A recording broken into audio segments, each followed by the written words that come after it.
Olá, meus amigos, tudo bem? Eu sou Paulo Portinho e hoje eu queria corrigir uma enorme injustiça que fizeram com o sistema financeiro no filme Big Short. Não foi o objetivo, a grande aposta, né? Não foi o objetivo do pessoal que fez o filme, dos diretores, né? Eles até deram uma visão razoavelmente clara do negócio, só que as pessoas entenderam o filme como se o sistema financeiro tivesse gerado uma enorme fraude, tá? As pessoas colocaram muito claramente ali que os bancos, quem viveu aquela época deve lembrar, os bancos criavam instrumentos financeiros colocando um monte de hipoteca podre, né? E essas hipotecas podres eram vendidas como títulos de AAA, ou seja, títulos de risco zero, de risco praticamente nenhum. Isso realmente foi feito, mas isso não é uma fraude, tá? E eu vou explicar para vocês, se você tiver paciência de acompanhar um vídeo tão técnico, eu vou explicar para vocês por que não é. Por que os caras conseguiram transformar $1 bilhão de hipotecas podres em títulos de dívida de altíssimo nível. Não é milagroso, mas é genial. Me acompanha.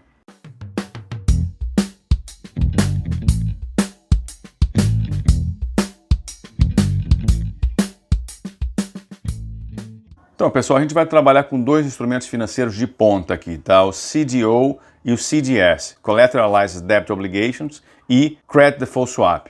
São coisas complicadas, mas assim, se você tiver condição, paciência de nos acompanhar até o fim, você vai conhecer dois dos mais espetaculares instrumentos financeiros da nossa época e vai ver que não tem fraude nenhuma no que está colocado no filme. Preste atenção. Vamos fazer um exercício simples, pessoal. Um banco americano pegou $1 bilhão de financiamento de gente que paga mal, subprime. Então ele tem $1 bilhão, esse pessoal paga, por hipótese, vamos colocar um exemplo, 1% ao mês e inadimplência prevista de 5%. $1 bilhão, 1% ao mês daria $10 milhões. É o que esses fundos dariam, ok? Só que tem uma inadimplência de 5% prevista, então a gente tira esse 5%, faz uma provisão, então a gente acredita que desses $1 bilhão só teremos $9,5 milhões por mês. Ótimo. Esse é o recebível, tá? $1 bilhão que a gente gerou de hipoteca, 9,5 milhões que a gente vai receber já descontando a inadimplência de 5% desse grupo que tem o risco mais alto. O que o banco faz? Ele pega e coloca tudo dentro de um fundo, né? Ele pega aqueles $1 bilhão, coloca dentro de um fundo e vai vender cotas desse fundo. Aí você deve estar pensando, cara, mas se todo mundo que está ali dentro daquele fundo é mal pagador, o fundo vai ser mal pagador. A inadimplência do fundo vai ser 5%. A rentabilidade do fundo vai ser 1% menos de inadimplência. Concordo com você, mas o banco faz uma outra coisa. Em vez de ele vender cotas desse fundo com os mesmos direitos, né, ele vende cotas com direitos diferentes. Então ele vende cota, por hipótese, né, ele vende 70% das cotas para um grupo sênior que quer risco baixo e retorno mais baixo. E o restante dos 30% ele vende para o pessoal que gosta de comprar porcaria. Aí você deve me perguntar, tá, mas como é que se faz esse milagre? Extremamente simples, pessoal. O pessoal da cota sênior, né, da tranche sênior, o risco dele é praticamente nenhum.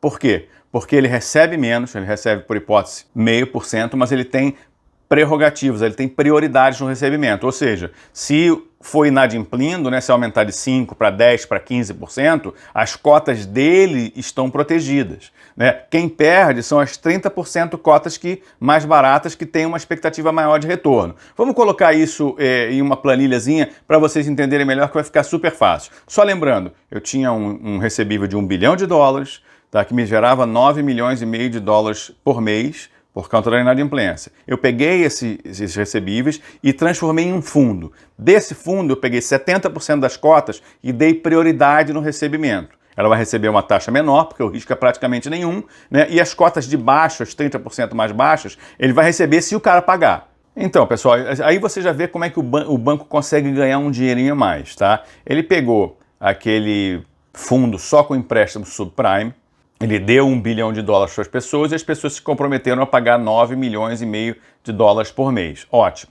Ele pegou esses valores e colocou dentro de um fundo.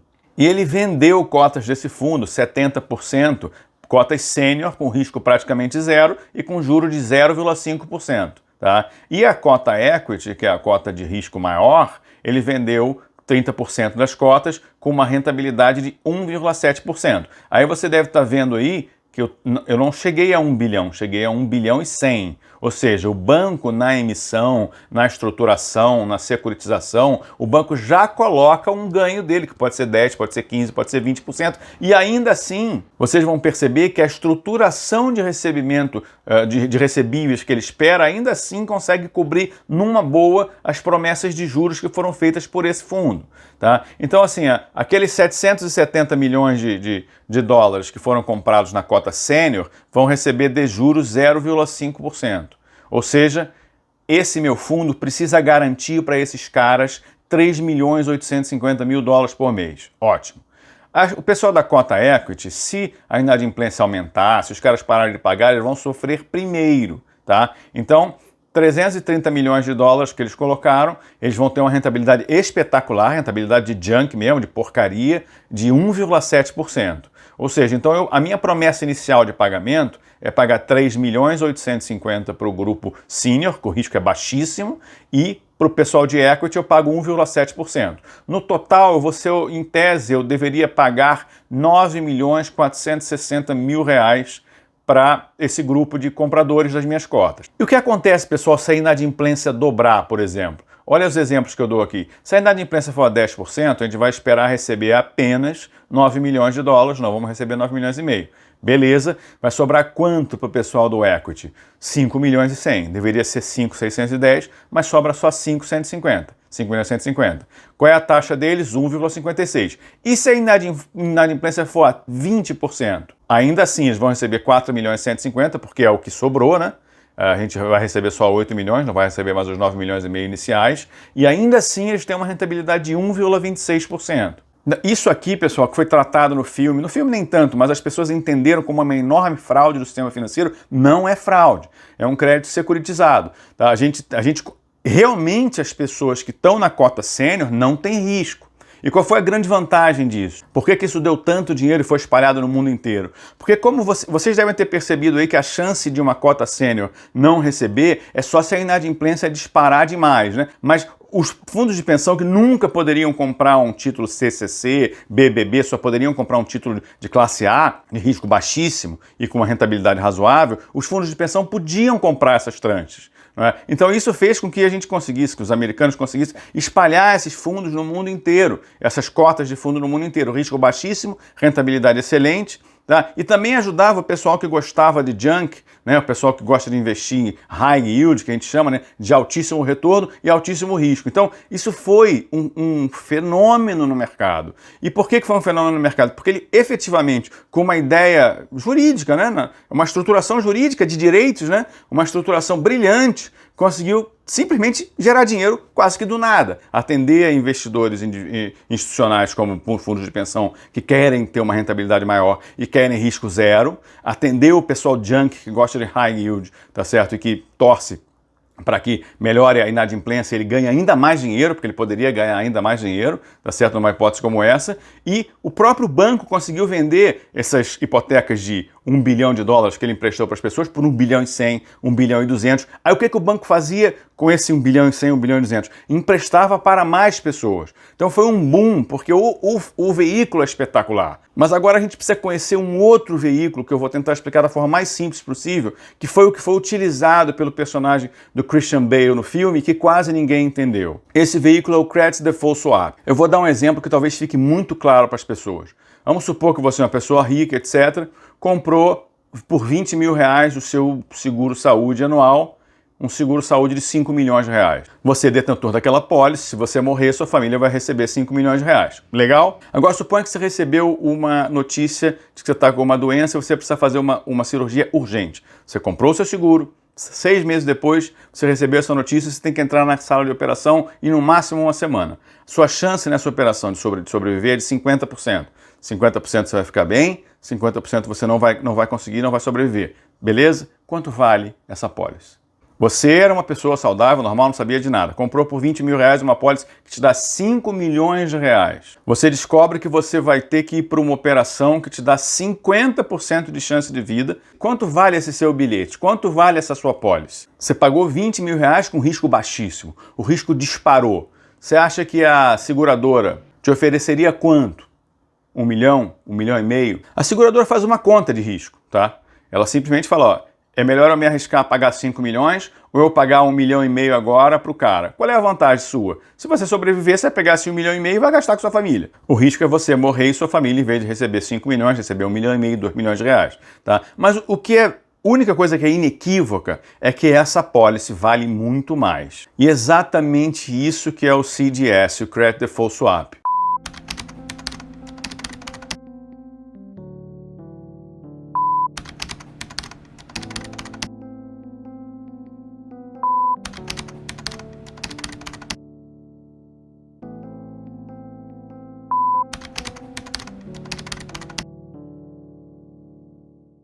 O CDS não é um mercado altamente especulativo. O mercado chegou a proteger quase 60 trilhões de dólares de dívida. Mas ele é um mercado especulativo mesmo. Tem muita gente que não tem nenhuma condição de segurar nada, que está simplesmente comprando e vendendo, acreditando que esses CDS vão subir e descer. Vou dar um exemplo rápido para você. Você tem uma empresa com um determinado grau de risco, por exemplo, BB+. Aí o CDS dela está indicando que você pode vender um seguro de, sei lá, 1 bilhão de dólares por 1% ao ano. Então o que acontece? Alguém está interessado em se proteger contra aquela inadimplência e compra de você 1% de 1 bilhão de dólares é 10 milhões de dólares. Você embolsa aquele dinheiro, mas você não tem nenhuma condição de honrar aquilo. Mas você é o intermediário, você não tem nenhum interesse em ficar com aquilo na mão, entendeu? Se a empresa vier a falir. O seu objetivo é o seguinte, vai que essa empresa agora ela é reclassificada de rating, pela Fitch, pela S&P e tal, e ela fica menos arriscada. Aí quando você vai olhar aquele CDS, ele não está mais 1%, ele está meio. Então para você está protegendo 1 bilhão de dólares. Você recebeu 10 milhões de dólares.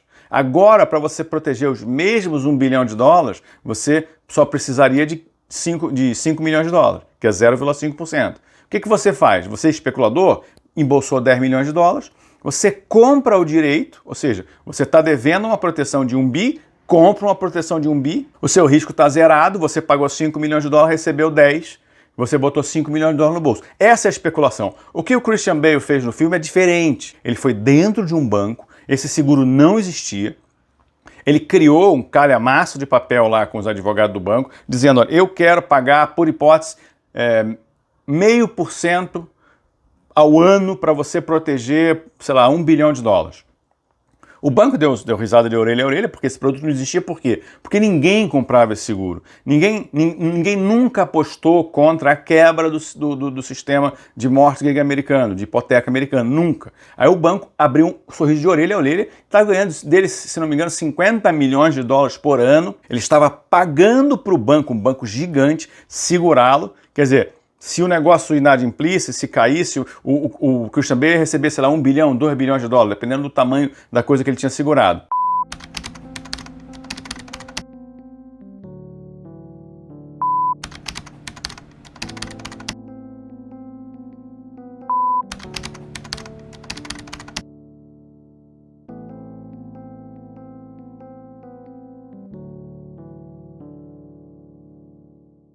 Só que o objetivo do Christian Bale não era segurar até quebrar. O objetivo do Christian Bale era ver a inadimplência disparando e o valor desse seguro subindo, que é o que acontece no mercado de CDS. O negócio é altamente volátil, aumentou um pouquinho o risco da empresa, disparou o custo daquele seguro. Então o Christian Bale imaginou que aquele 0,5% que ele estava pagando, por 50 milhões, ele poderia vender por 100, por 150, por 250, por 300 milhões. Entendeu? Só que aí é que vem a fraude de fato do filme. O Christian Bale ligava pro gerente do banco, o banco dizia, quanto é que está a cotação? A mesma. 2006, 2007 o mundo acabando na hipoteca americana. 2008, quebra o Bear Stearns no começo do ano, no primeiro trimestre. Ele liga pro cara, não mudou nada. Quer dizer, o negócio alivia que ele estava pagando 50 milhões de dólares por ano. É a mesma história que eu falei da seguradora para vocês. A seguradora já devia estar implorando para ele, cara, eu pago por esses 50 milhões que você tem aqui contra mim, que vai te proteger para 2 bilhões de dólares, eu pago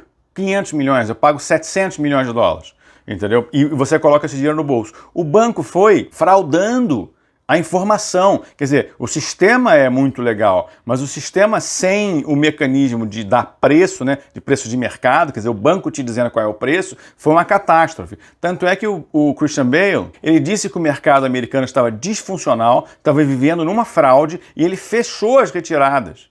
do fundo. Então as pessoas estavam desesperadas e as pessoas não podiam tirar, queriam matá-lo. O que aconteceu foi que a coisa chegou a um nível tão grande que o banco já não conseguia mais esconder. Aí já estava desesperado para tirar esse seguro que ele tinha da mão dele, pagar ele uma fortuna para não ter que pagar, no caso de uma inadimplência gigantesca dos fundos de hipoteca, o banco preferiu honrar antes da coisa quebrar e ele ter que pagar tudo. Tá? Então, se o mercado tivesse funcionado bem, o problema seria praticamente zero, mas o mercado funcionou mal. Mas de qualquer maneira, a fraude no filme, pode haver outra, houve uma ganância absurda, né? Tinha prostituta com cinco hipotecas, porque o cliente dela era corretor de imóveis e convencia que os imóveis subiam de preço, subiam de preço, subiam de preço, subiam de preço, a pessoa renovava a hipoteca, pegava duas casas, 3 casas. Tinha um amigo meu que trabalhava em empresa de ponta lá nos Estados Unidos e ele não conseguia acreditar que estava todo mundo largando empregos maravilhosos